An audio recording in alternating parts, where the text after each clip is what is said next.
I'm holding a scalpel above a man's chest, a man I don't want to save. And the monitor's beeping sounds like a countdown. Every beep feels like a bullet. Every bullet, another nail in what's left of my conscience. Dr. Hale, pressure's dropping. Joanna's voice cuts through the air, thin, shaking, like wire about to snap. I don't move. The surgical lights hit my eyes like ice. The smell of antiseptic burns my throat. The iron scent of blood clings to my gloves.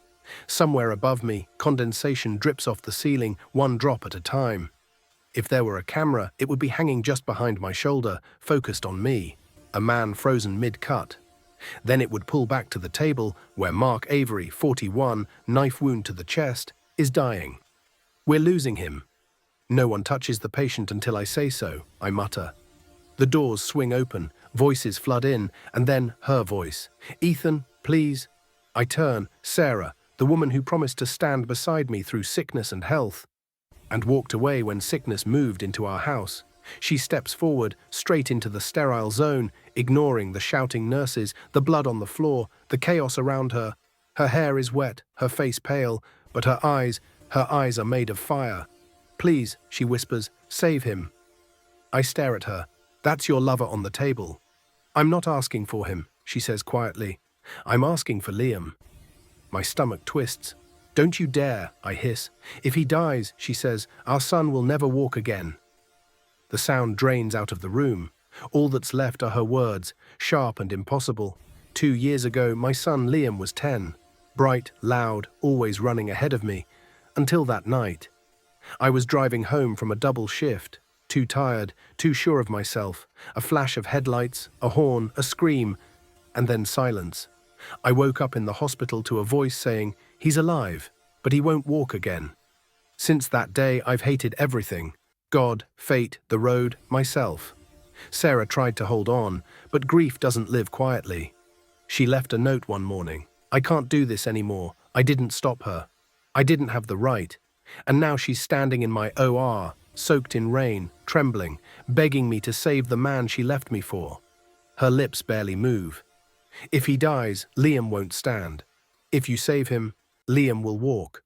I almost laugh. It's insane. But her eyes, they don't look like madness. They look like faith. Scalpel, I say. The lights above us are bright as judgment. Blood, sweat, breath. My hands move on instinct, like an old dance I can't forget. Clamp, suture. No, not that one.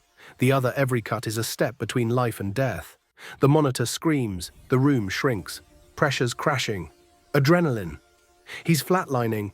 Not yet, I snap. Then the lights flicker and die. Darkness. The generator fails. The hum of machines fades. For a moment, we're ghosts in the dark. Don't move, I whisper. Just hold position. My fingers keep working, blind, automatic, remembering every muscle, every artery, every invisible map. Time stops. All I can hear is the sound of my own breath under the mask. Then, one beep, another. A weak heartbeat crawls back onto the monitor. He's back, Joanna shouts. He's back. The lights return. Mark's still alive. Barely. I drop the scalpel. My hands won't stop shaking. Sarah is waiting in the hallway, sitting on the floor like a child lost at a train station. Her face is streaked with tears. I stop in front of her. He's alive, I say. She exhales, not in relief, more like release. Then her phone buzzes in her pocket. She fumbles it, answers. Mary? How's Liam? There's silence, then a scream, joy, disbelief. He's standing. Sarah, he's standing. The boy's walking. Do you hear me? He's walking. The phone slips from her hands. For a second, I think my heart stopped too. I don't remember the drive home. I just remember opening the door and hearing footsteps. Slow, unsteady, but real. He's there. My boy. Liam. He's standing at the bottom of the stairs in his pajamas, smiling through tears. Dad, he says, look, I can. He takes 3 steps and falls into my arms. I hold him so tight I'm afraid I'll break him. I cry like a man who forgot how to. Days later, the hospital smells different. Not of antiseptic, but of whispers.